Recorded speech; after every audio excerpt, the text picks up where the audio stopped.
Thanks for the invitation and letting me share this update with the growers. And with that, I'll begin. So some of the information that I'm going to present is old, kind of a review, but just kind of wanted to give you enough background so that I can kind of update you on the progress. And so I guess the first question is why new varieties? And so we want to be able to adapt to future changes. I know we had the luxury of not having to any major pests and diseases since coffee was grown here for many, many years. However, in 2010, we know we got the coffee berry borer, and then 2020, um, we got the coffee leaf rust. So I guess we're kind of preparing for 2030 maybe to see what's going to happen then. Hopefully nothing, but um, and so what we want the new varieties to do is to help us adapt to new pests and diseases. So hopefully what we could do is prepare, get the genetic resources in now so that we would have the material ready in case any of these new pests and diseases comes in. And so if you read the American Phytopathological Society or Plant Pathology Society, has a whole compendium of all the different coffee diseases and pests throughout the world. And so there are some very nasty stuff out there. So we just kind of want to be prepared.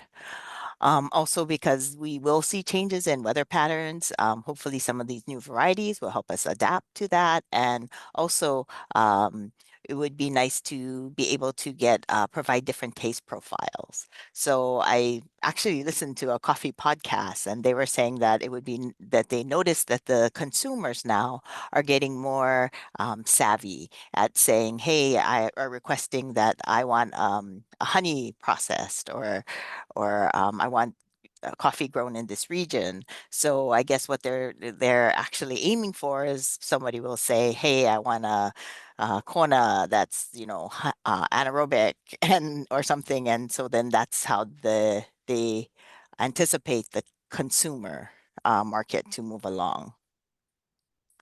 So just to go over briefly the disease triangle.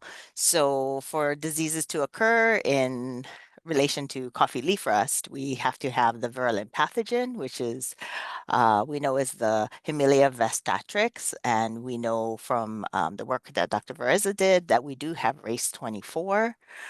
We need the favorable environment, and we also have to have a susceptible host.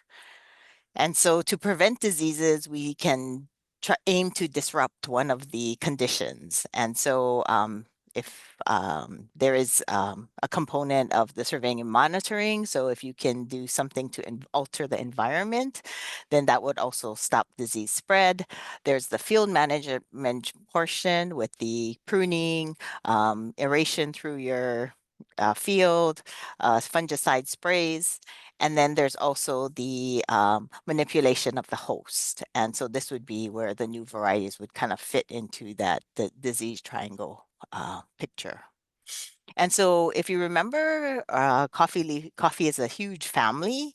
And so this was kind of a nice graphic to show the different types of coffee and coffee varieties in the world. And so each branch represents a different type of coffee or genetic relationship of the coffee. So this is mainly the trunk is just these are all the different Arabica types of coffee. And so you can see here that we mainly grow the Typica or Bourbon types, which is two major branches um, of the coffee Arabica tree.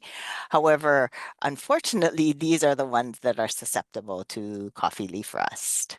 And so I just circled some of the varieties that we do have currently in Hawaii, and that would be the Tupis or yeah, anyway, Obatas and the Catamores. And so these come from a little bit have the Robusta in their background from the Timor hybrid. And so basically those are the ones that are the coffee leaf rust resistant. So just to show you, there is a gene for gene concept that they had developed a while ago. And so they said for every gene in the host, there's another gene in the pathogen. And so this is how the pathogen can overcome some of the different cultivars. So if you look on the right for the host, you'll see some of the different types of um, coffee cultivars. And then under where it says races, I kind of highlighted race 24, which is the race that we currently have in Hawaii. And so if you can see so far, um, at least when this was published, there was nothing under the H Timor. And so where it says 832/1 H Timor, that one is what a lot of the catamores and Sarchimores were kind of based upon. And so at that time, they didn't have any races. However, we know now that there are races that were able to overcome that resistance. So it's kind of, yeah, unfortunately, it's a race to develop more host resistance and kind of try to keep the pathogen from adapting. And so that's why it's always important, even if you have resistant cultivars, to please spray at least once a year with a fungicide just to keep that resistance from occurring. So today what I'll do is I'll just give you a brief overview on the different types of varieties. So we used to do it as a timeline just because it does everything, unfortunately, does take a while. But the first part, I'll give an update on some of the local varieties that we have here, some of the imported varieties, and then the more longer term is looking at the breeding for some of the other new varieties as well. And so this is kind of just like our pipeline, our general pipeline. So we tried to take a multi-prong approach where we wanted to try and see, explore as many possibilities as possible. So that way we can provide you as a grower kind of a toolbox. So depending on your location, your environment, what types of diseases you have, then hopefully you can get a nice a choice or a nice palette to choose from. And so what we did is we take all the different varieties from the different areas. And what we've been doing is kind of putting it through kind of like a pipeline. And so Dr. Lisa, we're fortunate to have really good collaborators. And so Dr. Lisa Keith will test for the disease resistance. Um, Dr. Roxana Myers test for the nematode resistance. And then Dr. Qingyi Yu is developing the molecular markers for both the breeding as well as identification, along with Dr. Daoping Zhang. And then we kind of evaluate those for the horticultural evaluations and things. And so this is a collaboration with a lot of different people and different sources, including people at HARC and some of our other colleagues at USDA. Oops. Okay. Why? Okay. So to go on with the local CLR resistant varieties, so this is one of the first ones that we found when coffee leaf was kind of at its worst. And so this grower had noticed that while the rest of his field was defoliated, he had about 3 trees that still looked bushy and pretty nice. And so he named it after his children, so Juan, Cruz, and Maite, his daughter. And unfortunately, Juan and Cruz eventually did, although it did show tolerance, it eventually did get infected with coffee leaf rust. Maite was the one that actually still shows resistance. And this was also confirmed. All of these results were confirmed by Dr. Lisa Keith's group by controlled leaf disc assays. So we knew that Maite was coffee leaf rust resistant. And then so we had sent these up to Dr. Daoping Zhang in ARS Beltsville, and what he was able to do is get the inferred parentage of this. And so you can see that um, from the markers that it has a large portion from Bourbon, as well as Ethiopian and Sarchimor. And Sarchimor is one of those Timor hybrid derived varieties. And so that's probably where we're getting a lot of the leaf rust resistance. And so what we had done in the meantime, while we are waiting to get the cupping data and seeing how it performed, um, Dr.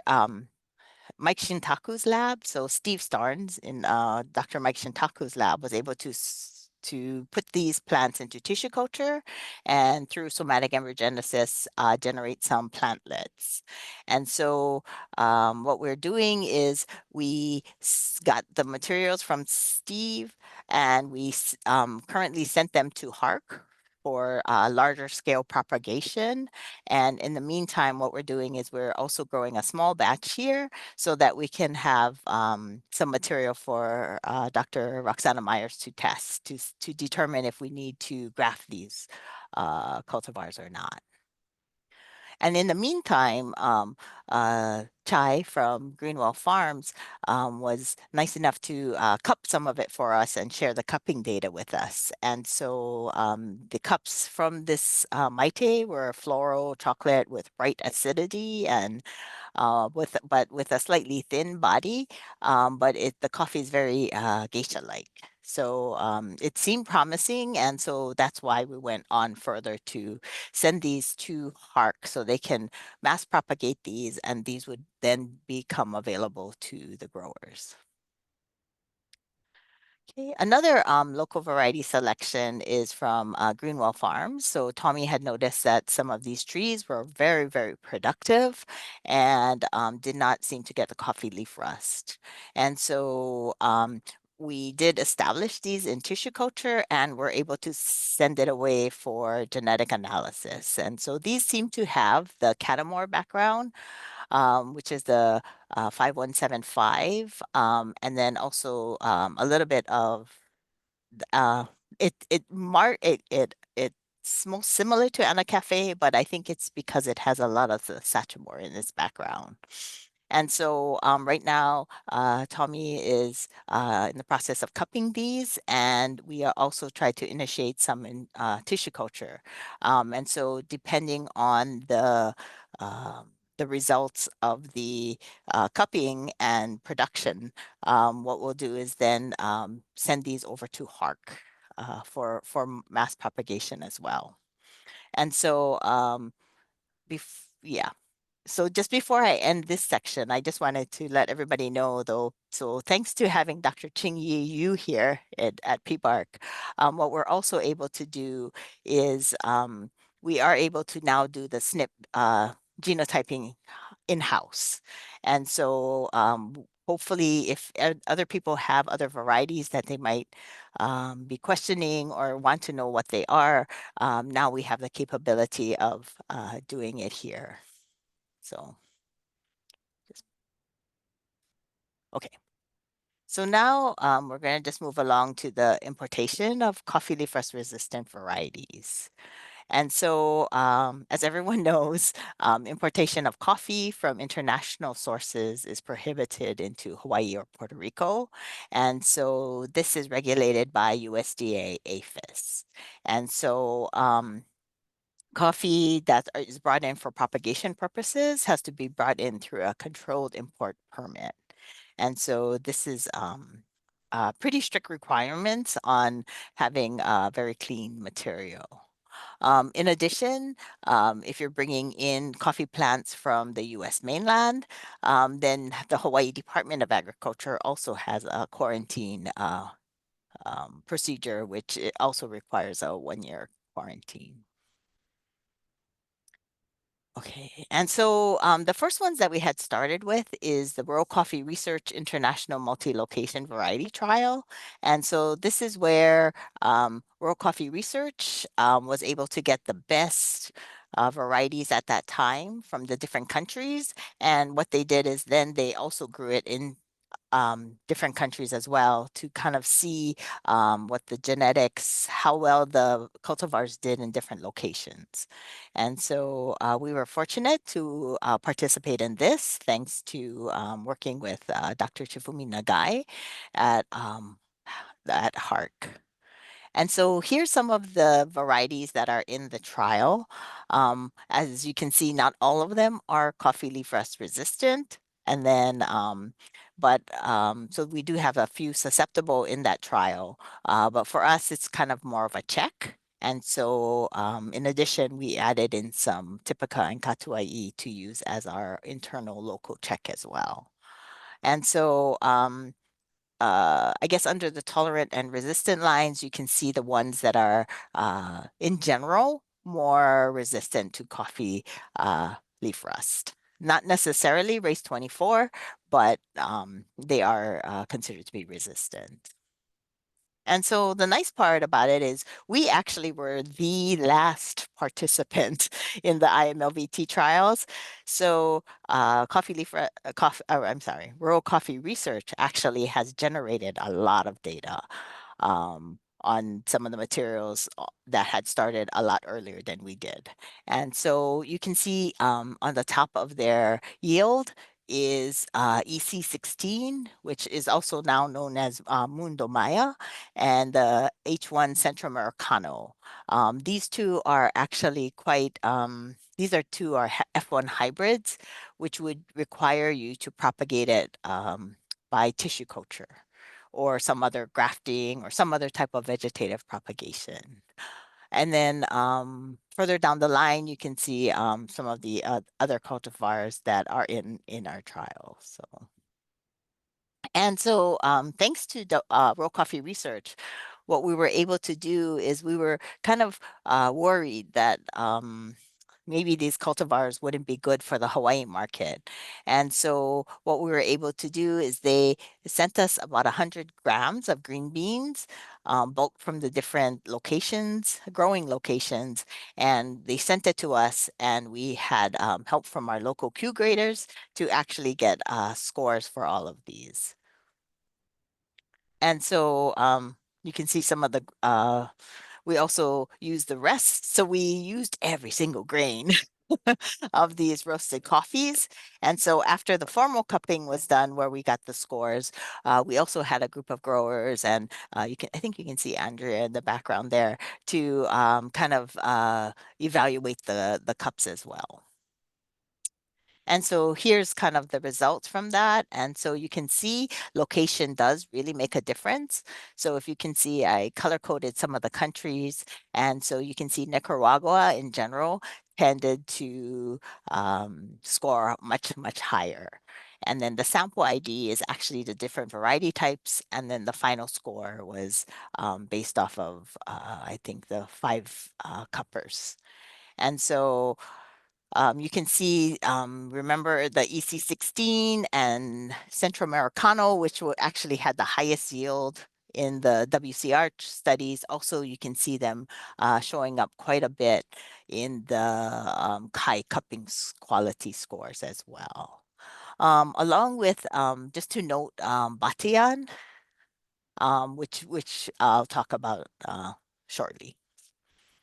And so then in January 2024, we also did another cupping with fewer samples this time. And then this time it came from mainly uh, countries in Africa. And so Batian still scored quite high among these.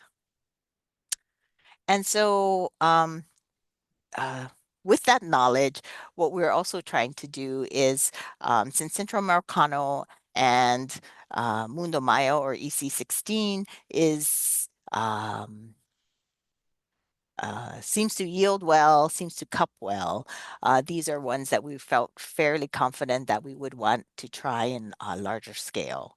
So if you remember from a few, maybe a year ago or so, 2 years ago or so, when Helmuth was in charge of the Hawaii Department of Ag corn plant industry, he had outlined guidelines to import new coffee varieties safely and legally into Hawaii. And so using this as a template, what we're doing is we're actually applying for a Hawaii Department of Ag permit with the goal to have it be grown in tissue culture or to start the quarantine when it's in culture in the tissue culture labs on the continental US, and they'll be monitoring for diseases and then have it 6 months, at least a minimum of 6 months in tissue culture there. And then they can send us the rooted cuttings, and then we would have 6 months for acclimation in PBARC, where we can also do some other testing to make sure that these are in fact disease-free, which is works out well because that would be about the amount of time we need before the plants would become ready for the field. So right now we have the permit and we are applying to the Board of Agriculture to see if we can get this exemption, or I guess amendment or something. And so we do have other coffee varieties that we also imported in. These actually came from the Catie in Costa Rica. So these had to go through an APHIS permit. And so these are some of the hybrid names are the Cassiopeia, Centroamericano, Excelencia, Esperanza, and Millennial. And so all of these are F1 hybrids, which is why they had to be brought in tissue culture.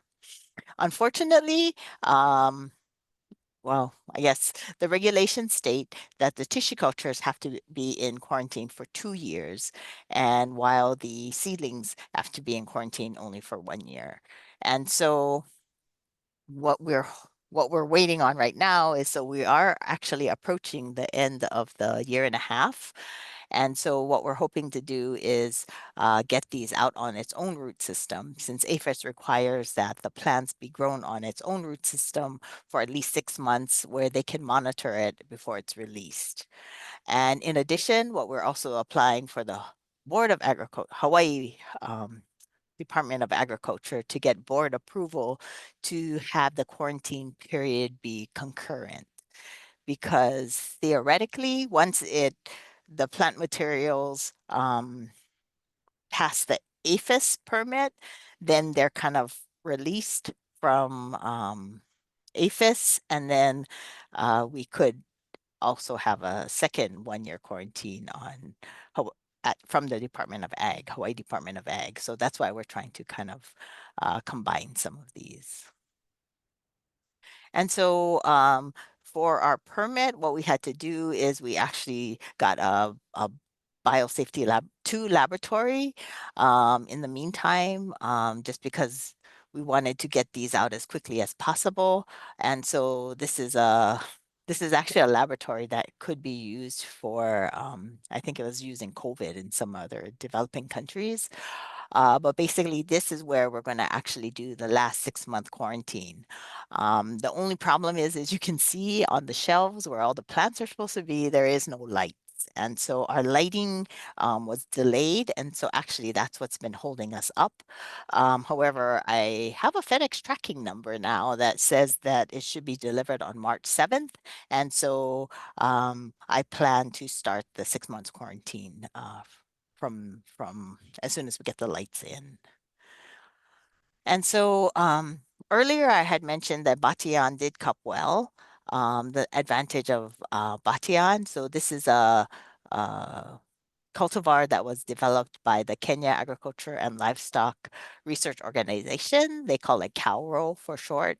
And so this is a tall, very productive tree that's resistant to both coffee leaf rust and coffee berry disease. So having that germplasm with that coffee berry disease resistance is very highly favorable, and it seemed to cup well.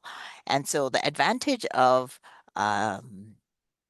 working with Cairo to try to get the rights to Batian is that Batian, because it is a inbred line, eventually you could grow these up and then collect the seeds and grow them similar to how you would do the current Typica. So you wouldn't need that vegetative propagative stage. So this is the one we're kind of pursuing a little bit more to see, to give growers options.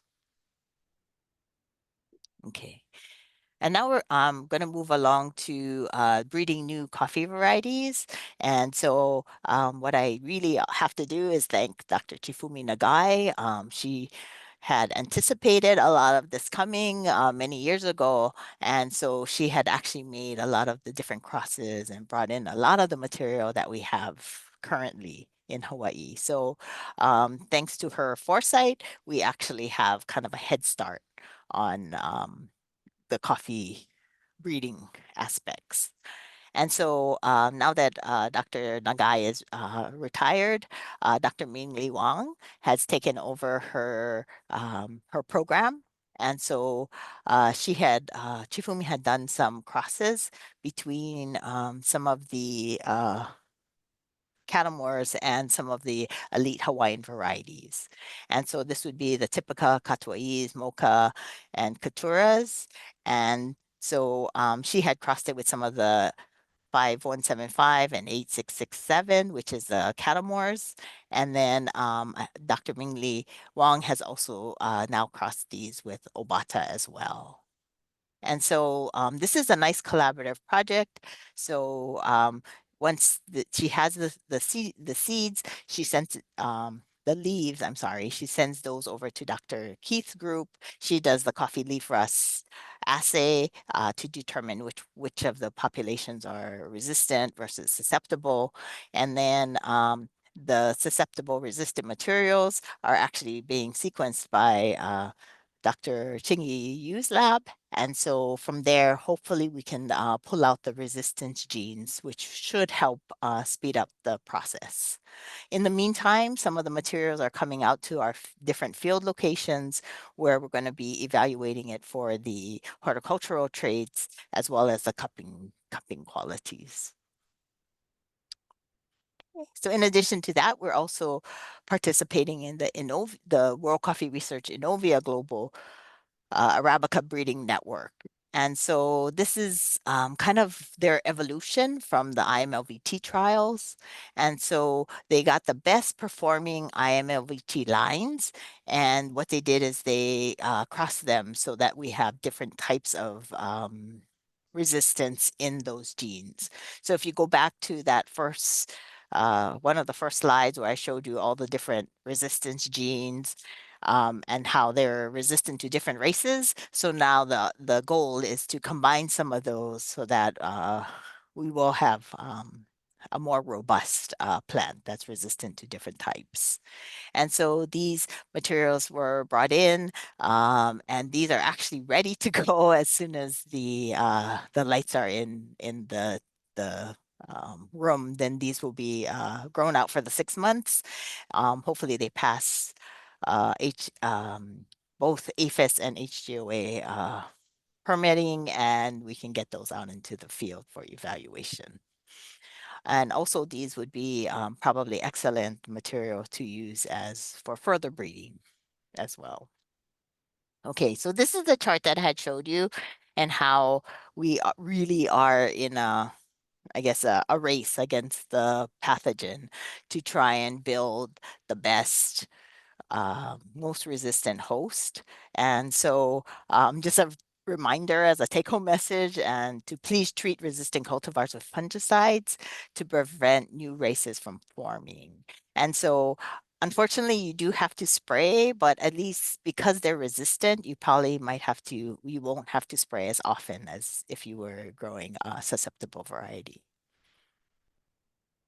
Okay, and with that, I'd like to acknowledge so this is like a whole bunch of collaborators. It wouldn't be possible to do this without such great support. Um, and yeah, and this is such a great group effort. So I just need to thank everybody because if we need to harvest or if we need to do any type of large projects where we need a lot of manpower, everyone is always willing to help. So I just have to send a shout out to them to say thank you. And with that, I can answer any questions.